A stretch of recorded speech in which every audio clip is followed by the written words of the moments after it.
रोकोचं आयोजन केलेलं आहे। त्यामध्ये प्रामुख्याने आमची जी मागणी आहे, आता पहिली मागणी भाव दिला गेला पाहिजे। केंद्र शासनाने 2024-25 करिता FRP दर निश्चित केला असून आज 1.5 महिना झाला गाळप हंगाम सुरू आहे, परंतु घनसावंगी तालुक्यामध्ये 3 कारखाने आहेत। त्या 3 कारखान्याने आतापर्यंत शेतकऱ्यांना 1 रुपया देखील बिलाचा दिला नाही। मला वाटतं काल एका प्रायव्हेट समृद्धी शुगर फॅक्टरीने ज्याने की मागच्या वर्षी 2700 रुपये पहिला भाव दिला होता, परंतु आज रोजी त्याच कारखान्याने मात्र 2500 रुपयाची बोवण करून शेतकऱ्याला काळिमा फासण्याची गोष्ट केलेली। त्यामुळे दुसरी एक गोष्ट आहे की सहकारी तत्वातले जे काही कारखाने आहेत, या कारखानदारांनी देखील आतापर्यंत शेतकऱ्याला 1 रुपया देखील 1.5 महिन्यापासून ऊस घेऊन गेलेत, परंतु शेतकऱ्यांना बिले दिलेले नाहीत। म्हणून आमची पहिली मागणी आहे की 3400 रुपये केंद्र शासनाने जे काही FRP दर निश्चित केलेला आहे, त्या दराप्रमाणे प्रत्येक शेतकऱ्याला प्रति टना मागे आणि एक रक्कमी पैसा मिळाला पाहिजे। 3 टप्प्यात पैसे नको आम्हाला, तर एक रक्कमी आम्हाला पूर्ण 3434 रुपये प्रति टनाचे मिळाले पाहिजेत। दुसरी एक आमची मागणी आहे की काय व्हायला लागले की या ठिकाणचे जे कारखानदार आहेत, काही कारखानदारांना शेतकऱ्याला एवढं अडवणूकपणे म्हणजे अडवणूक चालवलेली आहे।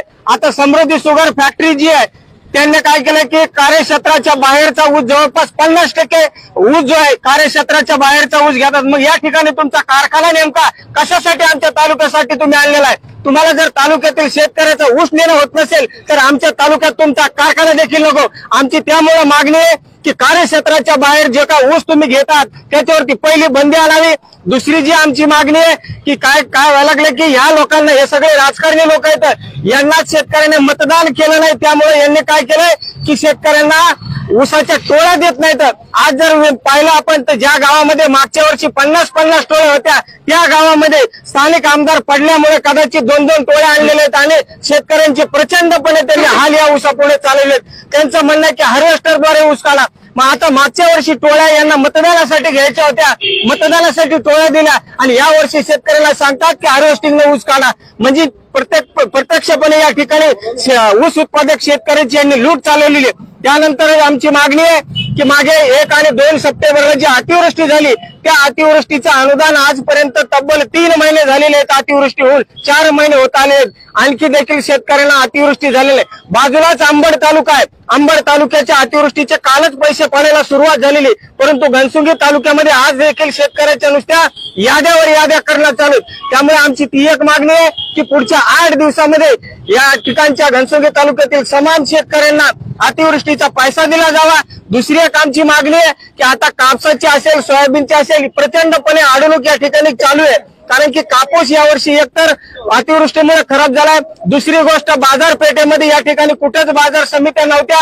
मागे काही दिवसापासून नाफेडचे असतील, पणन महासंघाचे खरेदी केंद्र सुरू झालेत, परंतु शेतकरी काम करीन तर कापूस आपला खरेदी केंद्रावर घेऊन जाईल, तिथे जाचक प्रकारच्या अटी। आमची मागणी आहे की जाचक अटी ज्या तुम्ही घालून दिलेल्या आहेत त्या जाचक अटी आमच्या पूर्ण बंद केल्या जाव्यात। दुसरी की नाफेड म्हणते की सोयाबीन खरेदीला आमच्याकडे बारदाना नाही। मागील 8 दिवसापासून सोयाबीनची खरेदी जी आहे घनसावंगी तालुक्यातून फेडरेशनच्या मार्फत एक खरेदी केंद्र आहे, तर दुसरं जे खरेदी केंद्र आहे तर याच्या मार्फत आपल्या नाफेड मार्फत आहे। तर ती एक गोष्ट आमची आहे की याच्यामधल्या ज्या जाचक अटी येतात त्या पूर्णपणे काढून टाकल्या जाव्यात। अशा विविध मागण्या। त्याचबरोबर 2022-23 मध्ये जे ओला दुष्काळ पडला होता, त्या ओल्या दुष्काळाच्या अनुदानापासून आणखी घनसंगी तालुक्यातले 13,000 शेतकरी वंचित आहेत।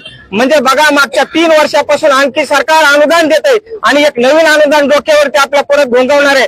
त्याचबरोबर ही महाराष्ट्र बँक दिसते तुम्हाला समोर, या महाराष्ट्र बँकेनं 1900 शेतकऱ्याच्या फाईल घेतलेल्या आहेत, परंतु आजपर्यंत घनसंगी असेल, कुंभार पिंपळगाव असेल, त्यानंतर राजनी असेल,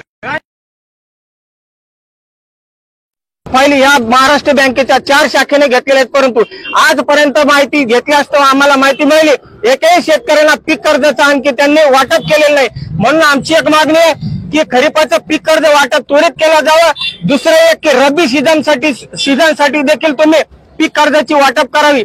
अशा प्रकारच्या विविध मागण्या घेऊन आम्ही या ठिकाणी रास्ता रोको करण्याचं ठरवलंय। यानंतर आमचे बंधू इरफान भाई